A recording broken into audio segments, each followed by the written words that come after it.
Alors là, nous allons voir justement le builder, encore une fois. Ça va être une présentation pour pousser du builder, du X-Builder. On va voir en fait, on va essayer de présenter les différents éléments du constructeur de page. On va voir à quoi servent-ils, c'est quoi leur fonction. Un par un. On va dans notre page.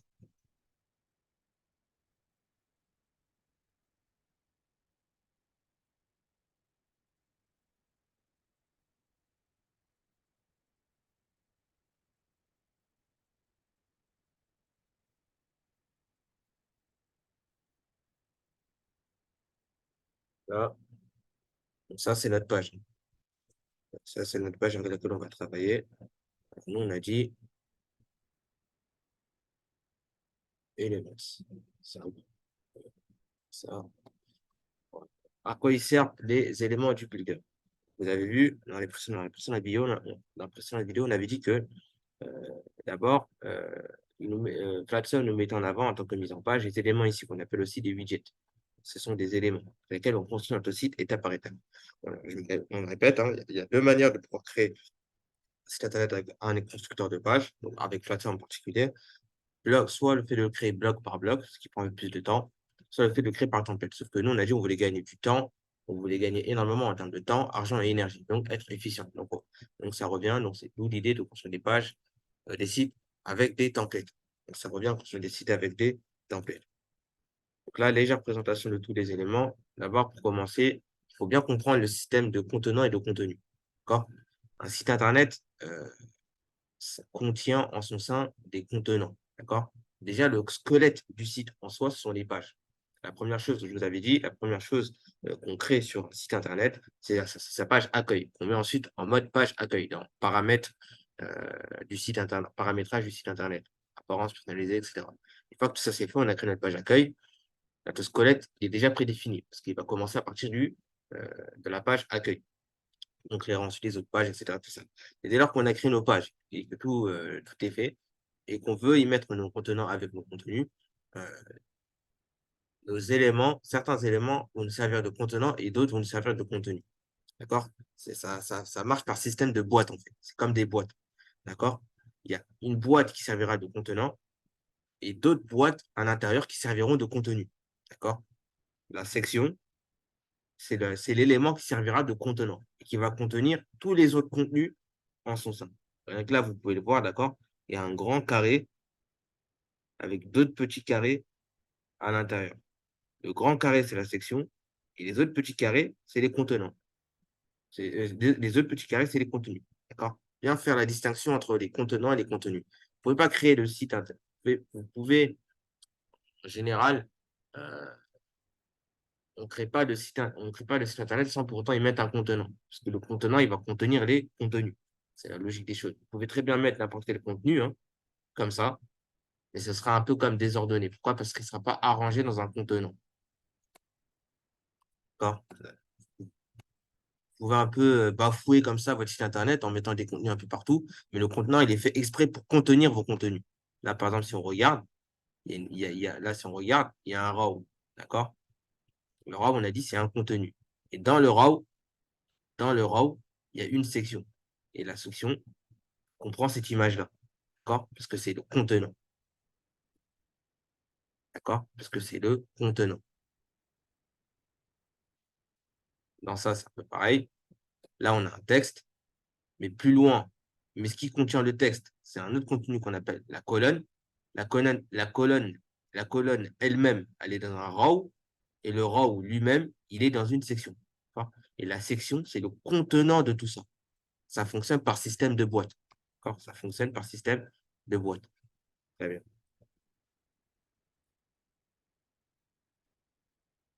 Donc, du coup, ici, on a un RAW. Le RAW, ce sont les colonnes. D'accord?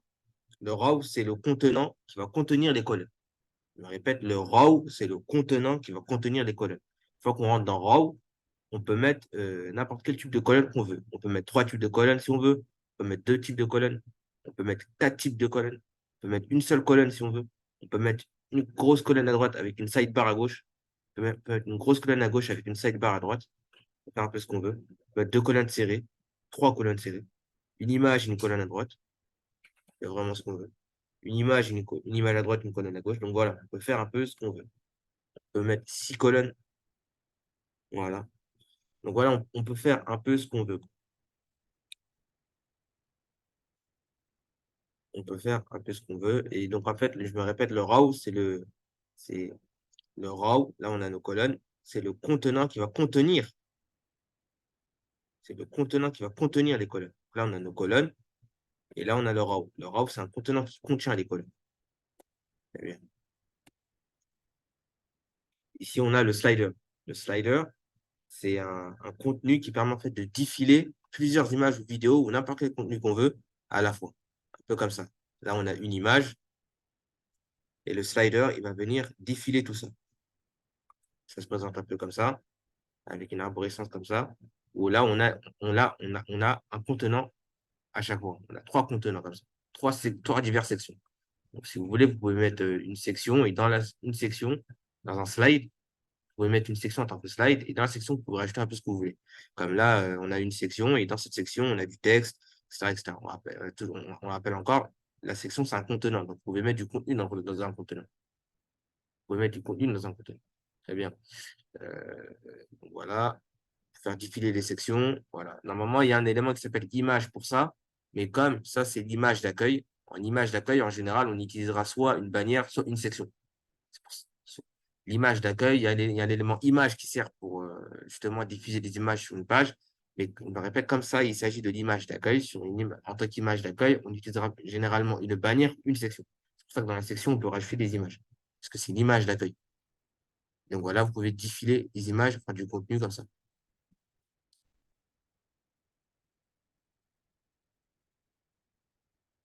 Ici, c'est grid. Donc l'élément grid, c'est juste une manière de pouvoir composer différents types de blocs. Donc là, c'est juste une composition, en fait, de blocs. Ce qu'on appelle la composition grid. C'est juste plusieurs blocs répartis dans une certaine composition. Donc, voilà.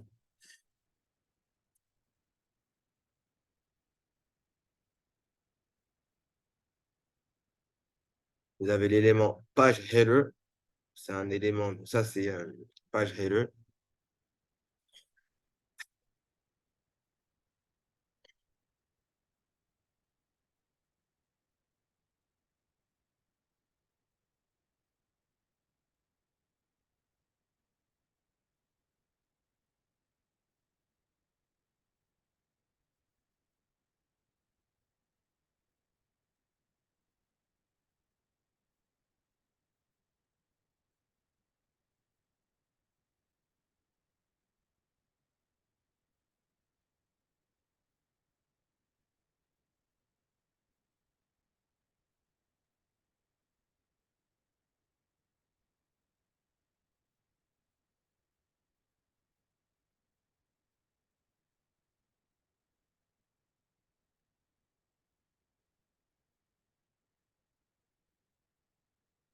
Là, on va juste essayer de réarranger le truc. La chose de toute façon, c'est juste pour la présentation. Alors, on a l'élément page header juste ici. L'élément page header, qu'est-ce que c'est? C'est tout simplement en fait titre, hein. C'est un titre qui se présente comme ça. Donc, c'est, on va dire, le titre de la page. On l'appelle page, l'élément page header. Vous pouvez un peu le paramétrer ici si vous voulez. Vous pouvez changer la taille, le remonter, changer la taille, enfin, voilà. Vous pouvez changer le style. Là, il se présente bleu en bleu. Vous pouvez totalement changer le style. Vous pouvez faire quoi d'autre? Vous pouvez centrer tout.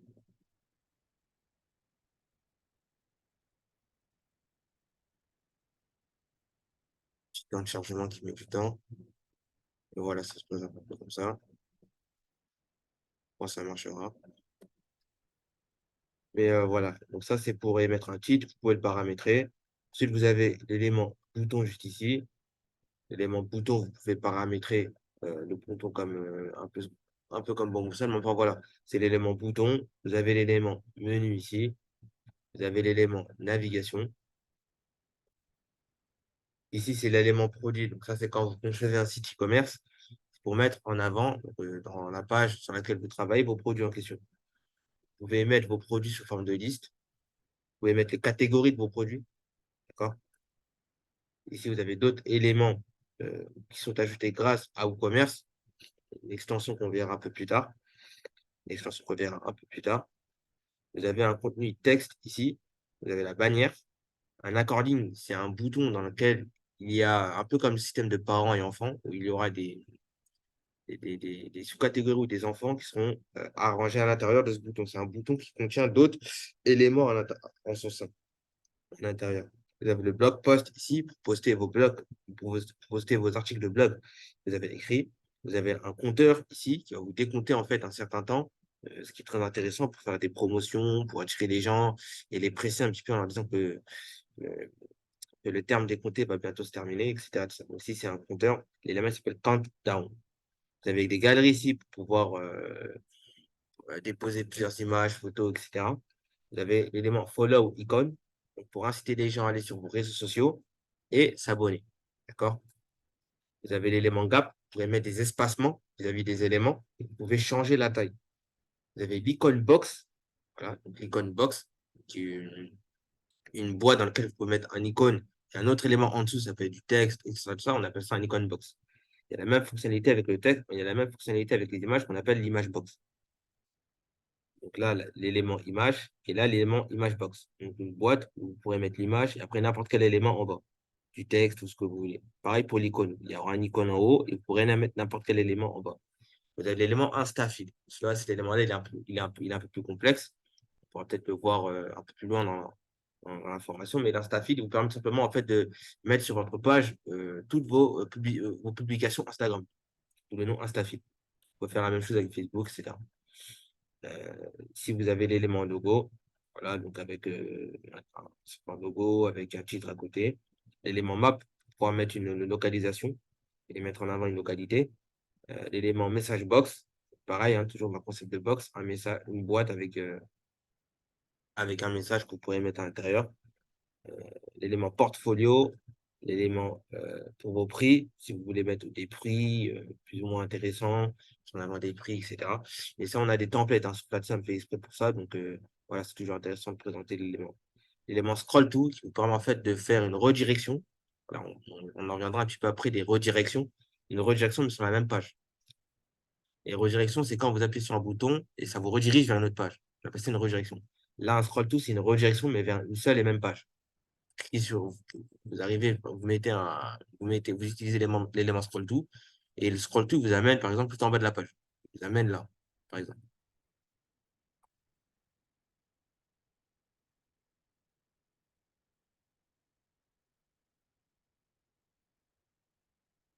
Vous avez l'élément share icon qui sert à partager du contenu. Ce sont des boutons pour partager du contenu. L'élément search box, l'élément search box pour mettre une barre de recherche, je sais pas, par exemple, une barre de recherche dans une section ou autre. L'élément tabs, l'élément team member, l'élément testimonial pour pouvoir faire des témoignages, l'élément titre, l'élément vidéo pour mettre des vidéos et l'élément vidéo bouton pour mettre une vidéo en appuyant d'abord sur un bouton. Donc voilà.